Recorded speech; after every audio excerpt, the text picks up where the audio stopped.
I have lived in Scottsdale for 22 years, and over that time period, I have heard some pretty amazing things about what people think it's really like to live here. And many of those are not true, beginning with the thought that it is always really hot here. Now, it is true that during the summer, the Phoenix-Scottsdale area can be scorching hot, with temperatures that get over 105 degrees. But that's just in the summertime. It does not happen all year long. The weather in Scottsdale is much more diverse than a lot of people realize. Overall, you can expect hot summers in Scottsdale, and, well, anywhere in Phoenix for that matter. And yes, we did have record-breaking heat this last summer with 54 days of 110-degree heat. And I'm not gonna lie, it was brutal. But the heat is really only around from like late May in through September. But what's interesting is that this past year, our June was absolutely gorgeous. I mean, the weather could not have been nicer. And all of us that have been around for a while looked at one another and said,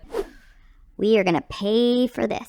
Now, we can also have some hot days in October, but it is not the entire month. Now, it's during the times in the summer that I tell people that come from snowy locations that this is like reverse cabin fever. We can't go necessarily out as often in the summertime, kind of like you can't go out in the winter. And this is when we get cabin fever. We run from AC to AC, but don't be surprised when you still see those golfers out there in the early morning hours. You just learn how to live with the heat.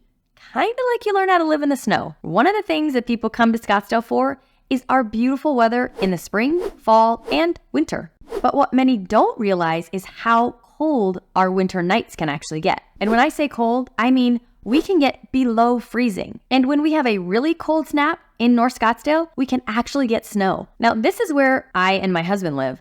And my husband actually wraps our pipe in the winter, which many people are pretty surprised about. Have you ever heard anybody tell you in Arizona that people actually wrap their pipes? Normally, our winters are pretty mild, but we can see some cooler temperatures, like in the 50s. Now, I know for some of you that are coming from snowy, cold climates, you're like, are you kidding me? That sounds absolutely beautiful. The best winter ever. But trust me when I tell you that if you move here, you will become acclimated in about a year or two, and the 50s will then seem cold. Another important aspect about Scottsdale's climate is the monsoon season, which many people ask about. Now, if you've ever heard them talk about these kinds of things on the news, they'll sometimes refer to them as a haboob or blowing dust. This typically occurs in July and August. During this time period, we can experience some intense sudden thunderstorms, which can give you a break from the heat. However, these storms bring heavy rainfall, really strong winds, lots of blowing dust, and sometimes flooding. For many that think of Scottsdale, they think of high-end luxury resorts, fancy shopping, and lavish golf courses, which can lead people to think that Scottsdale is exclusively for the wealthy. However, this is not the case. Now, I am not going to tell you that Scottsdale does not have some of the most affluent neighborhoods and private communities in all of Phoenix, but that is not what the entire city is made up of exclusively. See, the city of Scottsdale is much larger than many people realize. We are 31 miles long and about 11.5 miles wide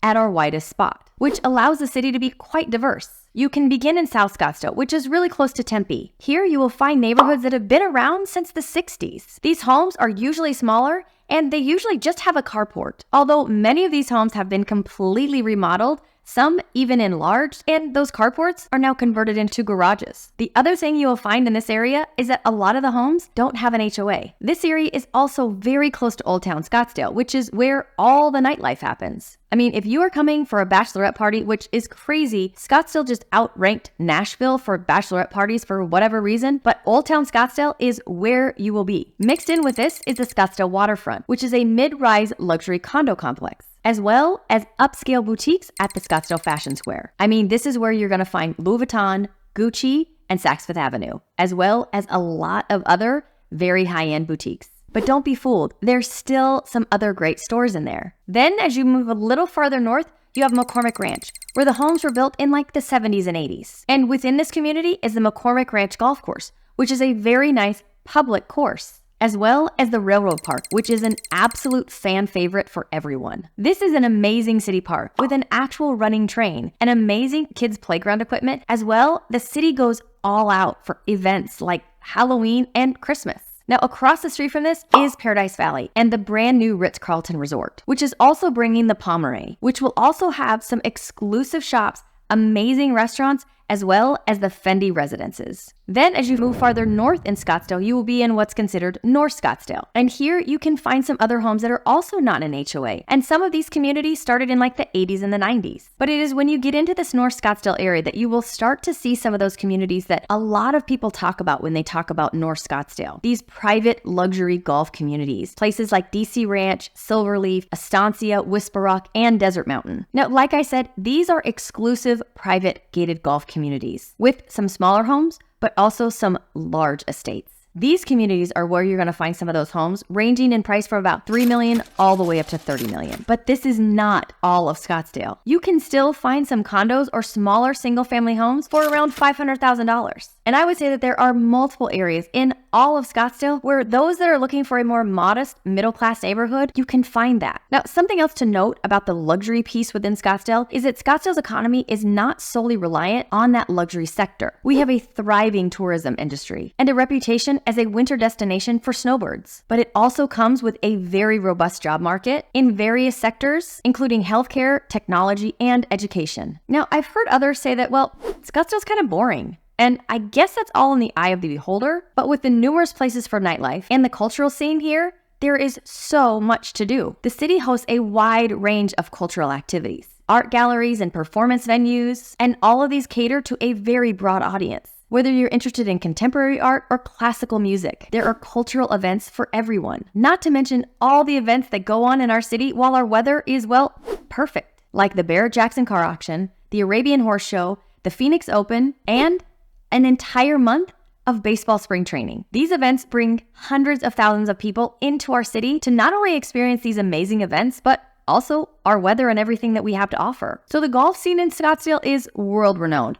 I think everyone knows that. In fact, there are over 200 golf courses in the Scottsdale area. The city has an impressive array of golf courses, each with its unique challenges and stunning landscape. From championship courses designed by golf legends to public courses welcoming golfers of all skill levels, Scottsdale's golfing options are truly exceptional. But if you think that is the only thing to do here, or that is all anyone does here, you would be very wrong. Yes, many of the people that come to visit or want to live here do love golf. But that's not all. We have amazing hiking and biking, and believe it or not, we have lakes large enough to go boating on. Not to mention the art galleries and museums. So nope, Scottsdale is not just for golfers. Scottsdale is also not just for retirees. While it did initially gain a lot of traction because people that were looking for a second home or to retire loved to come here because of the warm weather, the healthcare, and the golf, it has since evolved into a plethora of options that really appeals to a much wider range of people. It has increasingly become attractive to young professionals. We have a booming economy and a lot of job opportunity, which makes it an appealing place for those just starting their career. In fact, there is so much tech here that we are starting to be called the Silicon Desert. The city truly fosters an entrepreneurial spirit. Additionally, its thriving nightlife,